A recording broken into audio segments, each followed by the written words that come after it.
Hello everyone, welcome to my channel Half Sight Teachers. I'm Hafsa Malik and today we are discussing parasomnias and dysomnias. Quite an interesting topic, right? Sleep disorders. This is not just for us to basically learn for the exam but also to understand ourselves better, which is what I'm going to try to do today. If you would like to watch my full-fledged classes on these topics and other topics, you can just go to the top right logo which says An Academy, and there you can find all of my videos since I am the educator for psychology in English over there. Alright. Okay, what is happening? If you do choose to subscribe in case you need more support for the upcoming NET exam that you're writing, you can use my code HAF10 for a 10% discount. That is a very good deal right before your upcoming exam. Now let me tell you a little bit about An Academy itself. It's a wonderful platform where you get paper 1 and paper 2 detailed support, right? If especially in the times of need that we are in dire times like these, An Academy could prove a very resourceful place for you.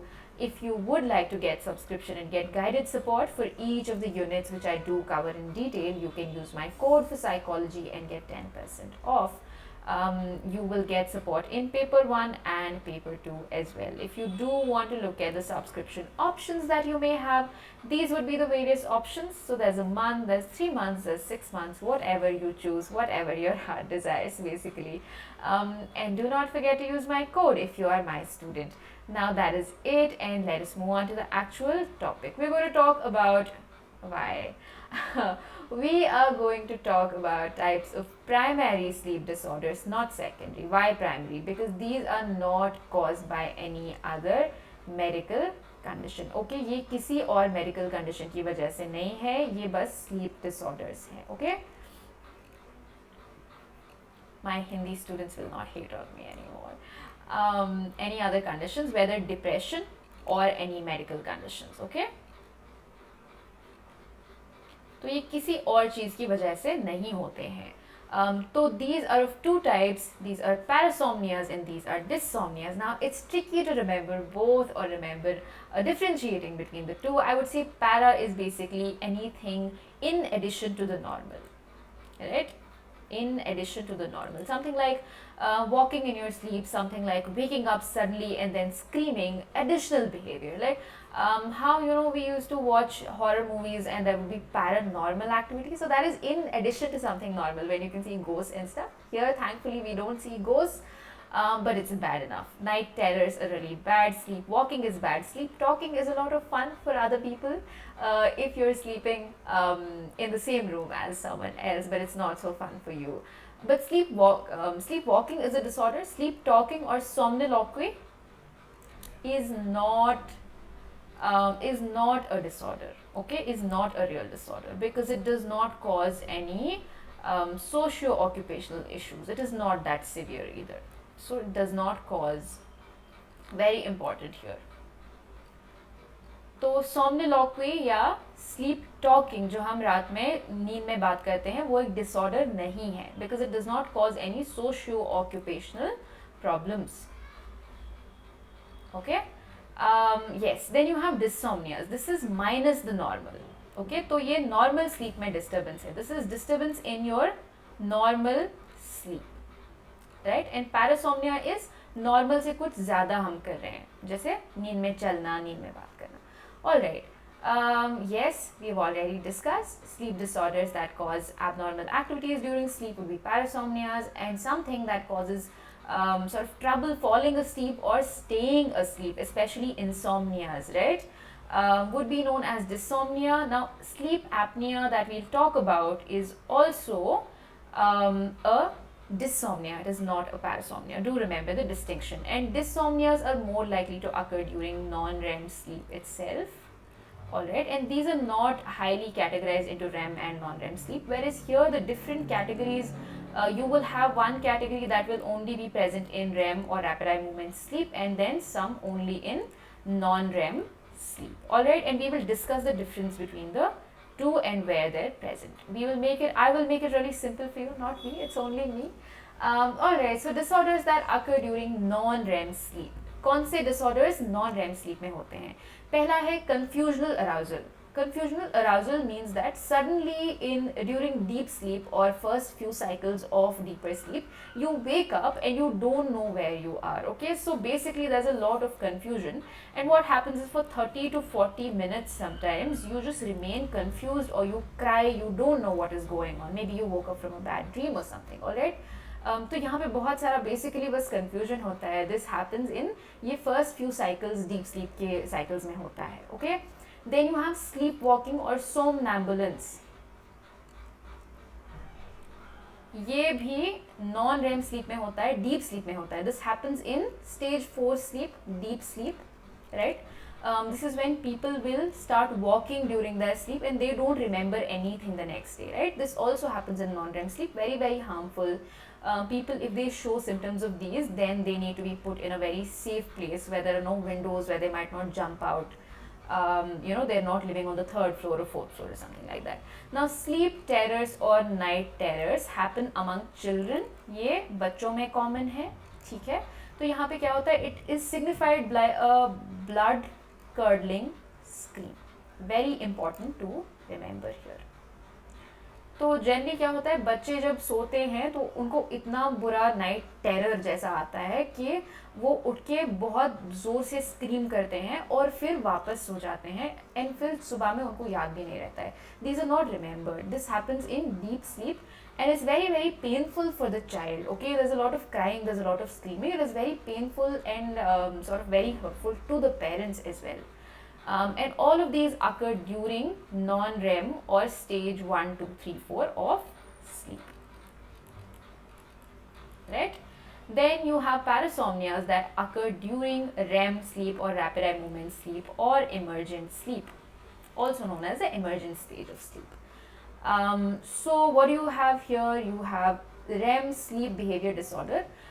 So यहाँ पे क्या होता है, जो जब आप dreams देखते हो तो आप एक्चुअली वो ड्रीम्स को एक्ट आउट करते हो. आप जो एक्शन ड्रीम्स में करते हो आप सच में वही एक्शन दिखाते हो. Okay, so this can be harmful as well. You basically act out very sort of not violent but very, very active dreams where you're probably jumping, where you're probably doing a lot of activity.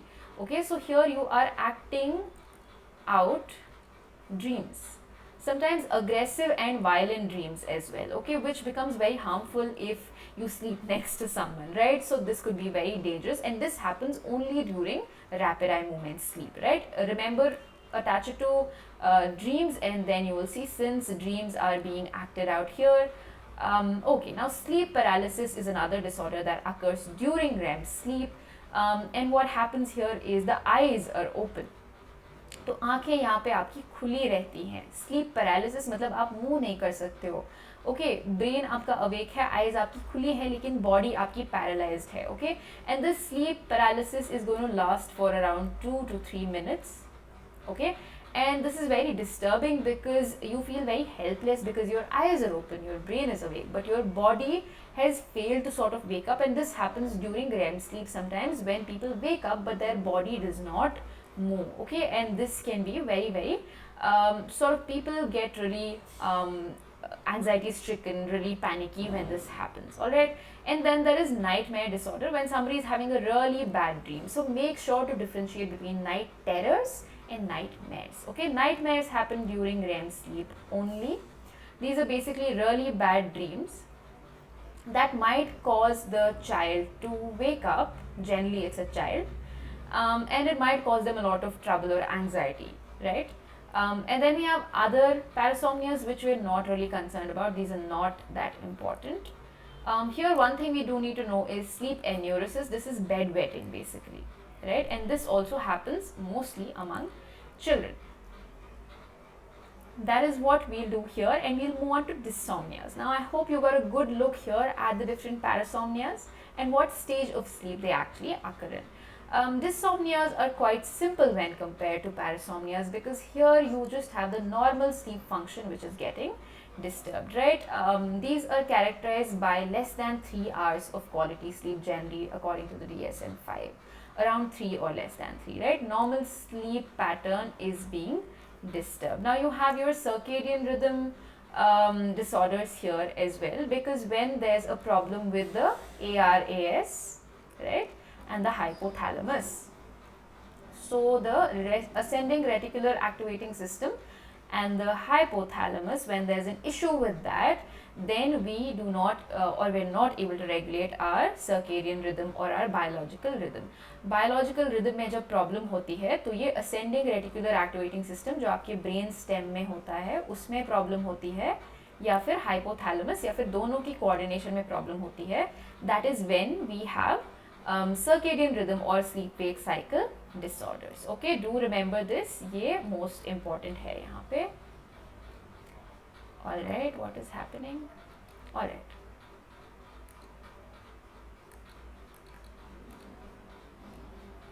Okay, not right. What do we have? We have insomnia, where a person basically is unable to fall asleep. Alright, person is unable to fall asleep or remain asleep. To fall asleep for, they're not reaching 1 or 2 cycles of deep sleep basically. So sleep is less than or equal to 3 hours.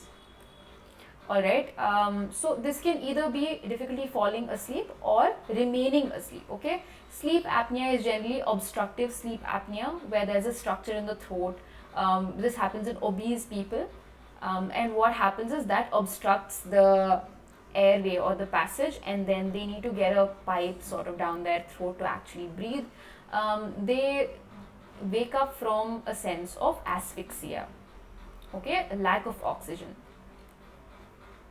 This is very important to remember, and this is quite dangerous as well, even though it's common, but it's quite severe in some people, and generally it's quite mild, so it's not that dangerous. Now, narcolepsy is excessive sleepiness which occurs any time of the day. Sometimes these people, what happens is they directly go into deep sleep, right, which can be very, very harmful, because if they're driving a car, if they're walking on the road, this would prove very harmful for them.